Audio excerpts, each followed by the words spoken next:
लोकसभा चुनाव से पहले भारत में तो नहीं लेकिन देश के एक राज्य उत्तराखंड में यूसीसी यानी यूनिफॉर्म सिविल कोड लागू हो सकता है।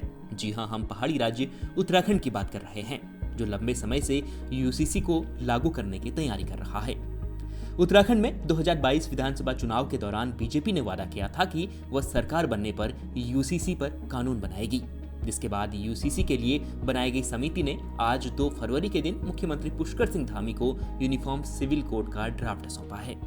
लंबे समय से हम सबको प्रतीक्षा थी कि ड्राफ्ट हमको मिले। कमेटी ने अपना काम किया, हमको आज ड्राफ्ट मिल गया है।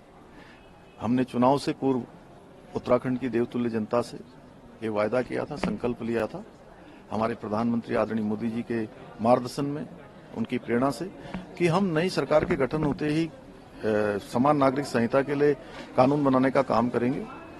और आज हमको ड्राफ्ट मिल गया है, हम उस दिशा में आगे बढ़ेंगे। विधानसभा का सत्र आहूत है और इस ड्राफ्ट का परीक्षण करेंगे। इस ड्राफ्ट का परीक्षण करने के बाद जो भी जरूरी औपचारिकताएं हैं पूरा करके विधानसभा के सत्र में इस एक्ट को, इस ड्राफ्ट को रखेंगे और उस पर चर्चा करेंगे। चर्चा के बाद जो विधेयक है उस रूप में उसको आगे बढ़ाएंगे।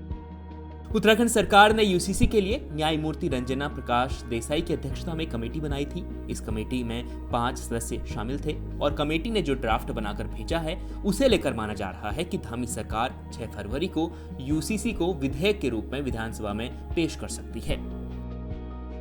चलिए अब आपको बताते हैं कि अगर उत्तराखंड में यूसीसी लागू हुआ तो उसमें क्या क्या प्रावधान शामिल हो सकते हैं। ऐसा माना जा रहा है कि उत्तराखंड में अगर यूसीसी लागू होता है तो उसके बाद बहुविवाह पर रोक लग सकती है। लड़कियों की शादी की कानूनी उम्र 21 साल तय हो सकती है। लिव इन रिलेशनशिप को लेकर भी कई नियम बन सकते हैं। विवाह के बाद अनिवार्य पंजीकरण की भी आवश्यकता हो सकती है। इसके अलावा मुस्लिम महिलाओं को भी गोद लेने का अधिकार मिल सकता है। इसके अलावा भी यूसीसी आने के बाद कई नए नियम बन सकते हैं, जैसे लड़कियों को भी लड़कों के बराबर विरासत पर अधिकार मिल सकता है। पति और पत्नी दोनों को तलाक की प्रक्रियाओं में समान अधिकार मिल सकते हैं। वहीं अब देखना होगा कि उत्तराखंड सरकार ने जो प्रक्रिया शुरू की है वो पूरी हो पाती है या नहीं, यानी यूसीसी लागू होता है या नहीं।